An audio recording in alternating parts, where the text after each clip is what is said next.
কিছু সংখ্যক প্রবাসী ভাইয়েরা সংযুক্ত আরব আমিরাতে আন্দোলন কইরা কি পাইছেন আপনারা শেষ পর্যন্ত? হ্যাঁ, আপনারা পাইছেন এই দেশের কারাগার। আর আমরা যারা আছি প্রবাসীরা পাইছি একটা আজ্ঞাওয়ালা বরাক বাস। আর আমার দেশ পাইছে অনির্দিষ্টকালের জন্য ভিসা বন্ধ।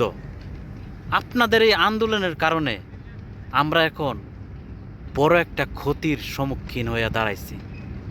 যেসব আমার নতুন প্রজন্মের ভাইয়েরা স্বপ্ন দেখছিল যে দুবাই শহরে যাইব, গিয়া নিজের ভবিষ্যৎ গর্ব টাকা পয়সা কামাইব, কিন্তু বাইরেই আপনাদের কারণে তাদের ভবিষ্যৎরা নষ্ট হয়ে গেল।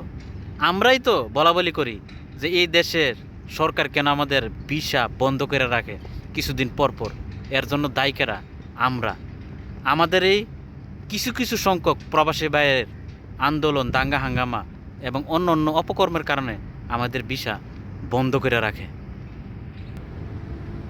আর আন্দোলন করি ভাইয়েরা, আন্দোলন যে আপনারা করলেন কইরা যে আজকা এই দেশের কারাগারে বন্দি আছেন, আপনাদের জন্য দেশের কোনো লোক একটা কথা বলছে না? আপনাদের জন্য কোনো জায়গায় সুপারিশ করতেছে না? আপনাদেরকে এই দেশ থেকে ছুড়াই নেওয়ার জন্য আসতেছে কেউ না। আমি চ্যালেঞ্জ করে বলতে পারি, আপনাদের কথা বিন্দু পরিমাণও দেশের কেউ স্মরণও করে না, একমাত্র আপনার পরিবার ছাড়া। আপনার পরিবারে আপনার জন্য কান্নাকাটি করতেছে, হাজারি করতেছে, না জান আমার সন্তান, আমার স্বামী কি হয়ে গেল, অনেক দিন ধরে যোগাযোগ পাইতেছি না, খোঁজখবর পাইতেছি না। অনেকে তো জানেই না আপনি যে এই দেশের কারাগারে বন্দিশালায় আছেন।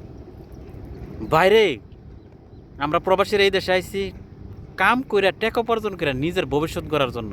কারণ আমাদের পিছনে পড়ে রয়েছে আমাদের পরিবার, বউ, বাচ্চা, সন্তান, অনেকের ভবিষ্যৎ। তাই ভাই সকল প্রবাসীর কাছে আমার একটা অনুরোধ, ভাই যে যে দেশে আছেন ভাই ওই দেশের আইন মান্যা চলেন, আইনের প্রতি শ্রদ্ধাশীল হন, নাইলে ক্ষতি কিন্তু আপনার আমারই হবে, অন্য কারো না। কারণ দেশের মানুষ দেশের সুখ শান্তিতে আছে, আমরা প্রবাসীরাই সবচেয়ে বেশি অশান্তিতে আছে। এবং আমরা অশান্তি থাকার কারণ কিছু কিছু প্রবাসী ভাইয়ের ভুলের কারণে। তাই সকল প্রবাসীরা এই ভুল থেকে শিক্ষা নিয়ে আমরা সামনে যেন সুন্দরভাবে চলতে পারি এই প্রচেষ্টা করি।